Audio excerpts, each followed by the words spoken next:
রবিবারের দুপুর মানে লাল লাল ঝাল ঝাল মাংসের ঝোল তো চাই চাই। তাই আজ বানাচ্ছি আলু দিয়ে লাল লাল মাংসের ঝোল। তো চলো রেসিপিটা শুরু করি। সবার প্রথমে মাংসতে নুন, হলুদ ও সর্ষের তেল দিয়ে মাংসটাকে মাখিয়ে সাইডে রেখে দেবো। এদিকে আলুর মধ্যে কিছুটা নুন ও হলুদ দিয়ে লাল লাল করে ভেজে আলুগুলোকে তুলে নেব। এরপর কিছুটা গোটা জিরে, তেজপাতা ফোড়নে দিয়ে দেবো পেঁয়াজ কুচি।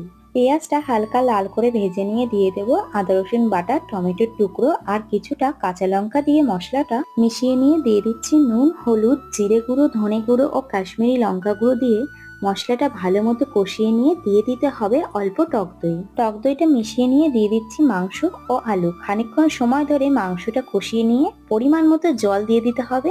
এরপর ঢাকা দিয়ে ঝোলটা ফুটিয়ে নেব। মাংসটা সেদ্ধ হয়ে গেলে গরম মশলার গুঁড়ো আর ধনেপাতা কুচি দিয়ে নামিয়ে নিলে রেডি লাল লাল ঝাল ঝাল মাংসের ঝোল। অবশ্যই কিন্তু একবার বানাবে।